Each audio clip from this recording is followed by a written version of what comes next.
আসসালামু আলাইকুম। স্বাগত সবাইকে। আমরা যখন কোনো খাদ্য প্রস্তুত করে থাকি অথবা কোনো খাবার খেয়ে থাকি, ঠিক তখনই আমাদের পানি প্রয়োজন হয়। যেমন খাবারটাকে সঠিকভাবে হজম করার জন্য বা খাবারটা সঠিকভাবে পাকস্থলীতে পাঠানোর জন্য। ঠিক আমাদের মতো উদ্ভিদ বা গাছপালাও যখন সে পাতার মাধ্যমে খাদ্য তৈরি করে, তখন তারও পানির প্রয়োজন হয়।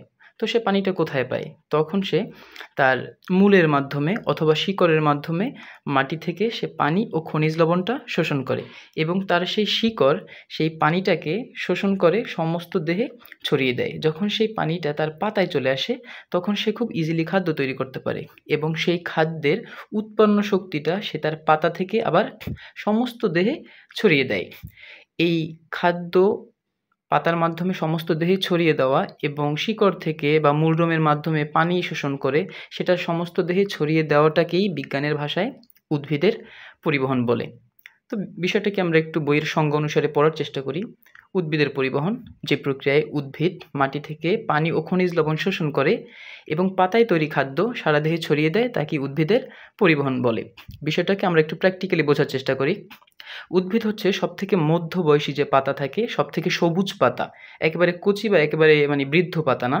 মধ্যম বয়সী যে সবুজ পাতা, সেই পাতার মধ্যে সূর্যের উপস্থিতিতে অক্সিজেন এবং পানির মাধ্যমে সালোক সংশ্লেষণ প্রক্রিয়ায় শর্করা জাতীয় খাদ্য তৈরি করে।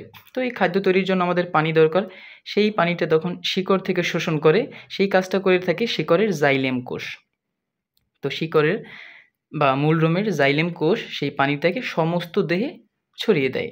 তো সেই পানিটা যখন সে পাতায় চলে আসে, তখন সেই পানিটাকে ব্যবহার করে পাতা খাদ্য তৈরি করে এবং ওই খাদ্য শক্তিটা ফ্লোয়েম কোষের মাধ্যমে সমস্ত দেহে ছড়িয়ে যায়। এখানে একটা ব্যাপার বলে রাখি, খুব ইম্পর্ট্যান্ট, সেটা হচ্ছে এখানে শিকড়ে বা মূলরোমে যে জাইলেম কোষটা থাকে, এই জাইলেম পানিটাকে ঊর্ধ্বমুখী, এখানে লেখা আছে জাইলেম ঊর্ধ্বমুখী পানি ও খনিজ লবণ পরিবহন করে।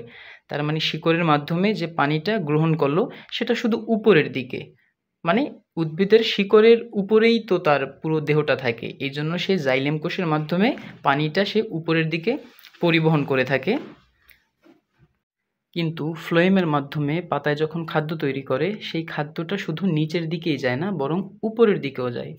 কারণ হচ্ছে ফ্লোয়েমের মাধ্যমে পাতায় যে খাদ্যটা তৈরি করলো, সেই খাদ্য শক্তিটা যদি পাতার বা গাছের নিচের অংশের দিকে যেত, তাহলে উপরের অংশে পুষ্টি পেত না, অথবা যদি শুধু উপরের দিকে যেত তাহলে নিচের অংশে পুষ্টি পেত না। এই জন্যই পাতায় তৈরি খাদ্য শক্তি পুরো সম্পূর্ণ দেহে ছড়ানোর জন্য এই ফ্লোয়েম কোষ এটার উভমুখী পরিবহন ঘটে। তার মানে এখান থেকে খাদ্যটা উপরের দিকেও যায়, নিচের দিকেও, মানে সমস্ত দেহে তার পাতার তৈরি খাদ্য শক্তিটা ছড়িয়ে যায় এবং জাইলেম কোষের পানি এবং খনিজ লবণটা শুধু উপরের দিকেই যাবে, কারণ শিকড় থেকে নিচে তার কোনো অবশিষ্ট বা কোনো অংশ বাকি থাকে না। এখন সবথেকে গুরুত্বপূর্ণ বিষয় হচ্ছে যে শিকড়ে আমাদের জাইলেম কোষ থাকে এবং পাতায় আমাদের ফ্লোয়েম কোষ থাকে। এটা আমরা মনে রাখবো কীভাবে? তো শিকড়ে যে জাইলেম কোষটা থাকে, শিকড়টা দেখতে অনেকটা জালের মতো থাকে। এটার আকার আকৃতি দেখতে অনেকটা জালের মতো। তো সেই অনুসারে আমরা এটাকে জাইলেম বা জাল এরকমভাবে আমরা এটাকে রিলেট করে পড়তে পারি। তাহলে যেটা বাকি যেটা থাকবে সেটা ডেফিনেটলি ফ্লোয়েম হবে এবং ফ্লোয়েমের মাধ্যমে সেই খাদ্যটা সে পাতা থেকে সমস্ত দেহে ছড়িয়ে দিবে। তো এটাই মূলত প্রক্রিয়া। উদ্ভিদ হচ্ছে ২ প্রক্রিয়ায় পরিবহন করে থাকে। একটা হচ্ছে তার শিকড়ের মাধ্যমে বা মূলরোমের মাধ্যমে পানি, খনিজ লবণ সারা দেহে ছড়িয়ে দেয় এবং হচ্ছে তার পাতার মাধ্যমে যে সে খাদ্যটা তৈরি করে, সেই খাদ্যটাও সে তার সমস্ত দেহে ছড়িয়ে দেয়। তো বিজ্ঞানের এই বিষয়সমূহ যদি আমরা এক্সাম্পলের সাথে বা বাস্তবতার সাথে রিলেট করে পড়ার চেষ্টা করি, তাহলে এটা মনে রাখার প্রবণতা আরও অনেকটা বেশি বেড়ে যায়। যদি ভিডিওটি ভালো লেগে থাকে তাহলে চ্যানেলটি ফলো করে সাথেই থাকতে পারেন। অনেক ধন্যবাদ সবাইকে।